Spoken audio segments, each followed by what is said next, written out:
These are the two most legendary, most collected chronographs in the world. It's the Omega Speedmaster versus the Rolex Daytona. Today we're pitting them against each other side by side to see which watch reigns supreme in terms of technical details, wearability, style, and value for money. This is Dual Time by Chrono24. Let's get started. We've got two neo-vintage examples before us, and we'll be making comparisons to the current generations throughout the video. By the way, the neo-vintage era is a great place to look for deals because the watches are neither true vintage nor brand new, so they're often more approachably priced. This Speedmaster is the reference 3570.50.00 that was produced from 1996 to 2014. That long production run means it's one of the most commonly found and most frequently purchased Speedies on the market.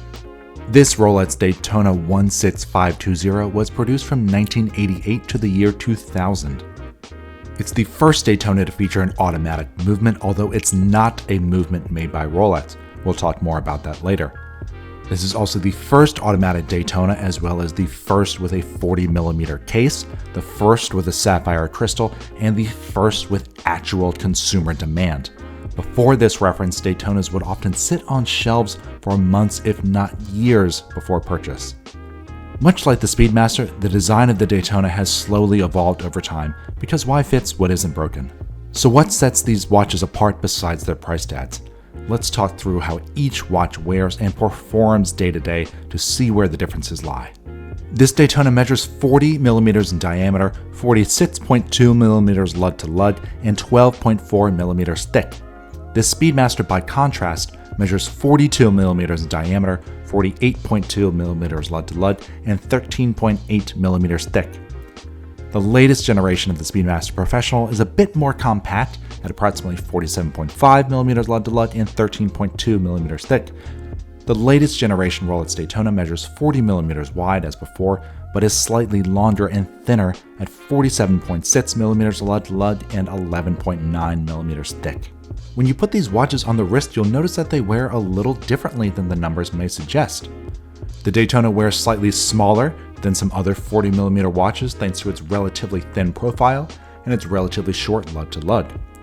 The Speedmaster is not as forgiving for smaller wrists, but it does wear more like a 40mm watch than a traditional 42 because that measurement includes the crown guards, and the bezel width is a more manageable 39.7mm. The Speedy Pro is also lighter than some expect because manually wound chronographs don't have the weighted rotor. The movements for both watches have a reputation for reliability. That's no surprise. What may be surprising, however, is that Rolex did not make the movement inside this Daytona. The 16520 is what's known as a Zenith Daytona because it uses a Zenith El Primero caliber that's been highly modified by Rolex. The Zenith Daytona's automatic has a slightly higher power reserve of 52 hours compared to the Speedmaster's 48 hours in the caliber 1861. The gap is wider in the current generation, where the Speedmaster is quoted at around 50 hours and the modern Daytona clocks in at 72. Now, the real fundamental difference between the movements is automatic versus manual and how that impacts your day-to-day relationship with the watch. A manually wound movement like the caliber 1861 has a power reserve of 48 hours, so you'll want to wind the watch before you put it on wrist. Some people find this tedious while others feel that it connects them more to the machine, and the 30 seconds or so it takes to wind the watch becomes a welcome part of their morning ritual. If you want to take your chronograph into the water, then the Daytona is the clear winner with screw-down pushers and 100 meters of water resistance. The downside here is that the screw-down pushers can make the chronograph more annoying to use on dry land and just as useless underwater since you can't use the pushers when submerged. With 50 meters of water resistance, you can technically take a dip with the Speedmaster, although many decide to play it safe and skip the risk altogether. 50 meters is, of course, more than enough to protect the watch when getting your hands wet or getting caught in the rain. In terms of bracelets and clasps, the Rolex has slight advantages throughout. The Oyster bracelet here is a hollow end link and hollow center link construction, which cuts down on weight but doesn't feel as sturdy as more modern Oyster bracelets. Still, it has a stronger reputation for build quality than the Speedmaster in direct comparison. The Daytona clasp has more room for micro adjustment than this Speedmaster, although you'll need a strap tool either way. Both watches now feature clasps that can be adjusted using only your fingers. The crystals on these watches are another point of departure between the two brands. The Daytona features a sapphire crystal, which is more practical for everyday wear thanks to its scratch resistance. This generation of the Speedmaster features a Hesselite crystal, which is more prone to scratches but provides a warmer vintage feel and a nod to the history of the watch.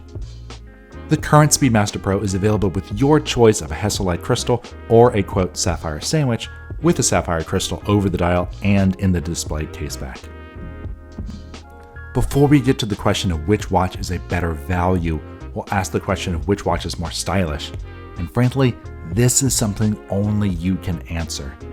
These two are slightly different recipes using slightly different ingredients, but both watches are a full meal. And if you're not in love with these exact watches on the table, you can search through the nearly endless variations online. In terms of value for money, the Omega Speedmaster is the objective winner. The Daytona is several times more expensive than the Speedmaster, especially on the secondary market, but it's tough to say that the Daytona is several times better than a watch that many consider the greatest ever made.